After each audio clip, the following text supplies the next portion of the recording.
Alrighty, so welcome back to our first foray into the real meat of the story here. So this highlighted section is what I picked for this video, and we'll try and go as in-depth as I can in 5 minutes, which is all the recording software lets me do. So open up your copy of Stray and line it up with where I'm at, and we'll start in. So very first sentence leaves nothing to chance. She's not waiting for us to figure it out. The puppy had been abandoned. Okay. The reason why I like this is it gives us an inference as to the conflict of the story. Okay, so if you haven't read the story yet, Doris is afraid that she's going to lose the puppy. That she's afraid that she's going to be abandoned by the puppy, and so this is a clue that tells us about the later conflict. Okay,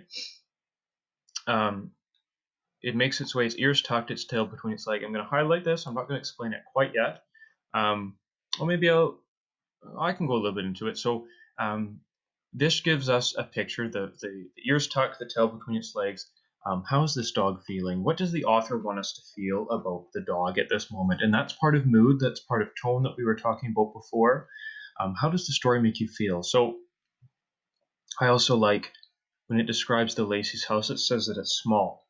So that's giving us a clue as to the financial situation of this family, which is always important when you're looking at characters, when you're looking at their motivations, why things happen in the story. It also reminds me when we were looking at the history of the author, it mentioned that she grew up in a very poor part of the U.S. So here's an example of her background kind of coming into what she's writing. Doris hasn't been able to go to school because of the snow. She's shoveling the cinder block front steps. And you might have to look those up if you don't know what they are, but it's basically hollow, rectangular shaped blocks of concrete. Not very attractive, not very prestigious. So that's another clue as to their economic situation. And here we are, she greets the dog. So here we go, wagging its tail timidly compared to its tail between its legs. So we already see a change. What's the change in tone here? It's very much, if you were to graph this, you would go up because we feel happier.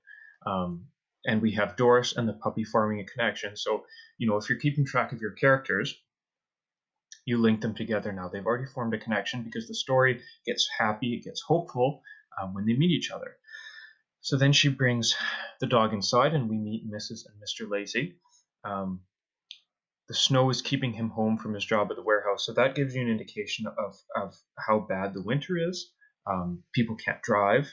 Or maybe it's possible that they don't have a car, but they do. We'll get to it later. But, if you were just reading now, you might pull that out of it. And here he says, I don't know where it came from, but I know for sure where it's going. And so here we go. We get a downturn in mood again, because obviously he's referring to somewhere that's not their house. Which of course Doris does not like, as she hugs the puppy. And the way that the author writes this here, we feel bad for Doris, and that's another way of it's imagery, really, because you can just imagine this little girl holding this puppy against her, especially that we heard that the puppy's been abandoned. Puppy had been abandoned, right? So we're connecting to that again. But here we go. Mr. Lacey can't take the puppy to the pound right away. Okay, so here's the hope. We get hope in this part here. Mrs. Lacey grudgingly let Doris feed it table scraps. So again, like we were looking at the intro, if we got rid of grudgingly and we put Mrs. Lacey let Doris feed it table scraps, completely different meaning in the sentence. So one thing you could be looking at is, why did she specifically pick grudgingly? What are we supposed to learn about Mrs. Lacey and Mr. Lacey from that word? The woman was sensitive about throwing out food. Okay, so that also tells us some more about their economic situation.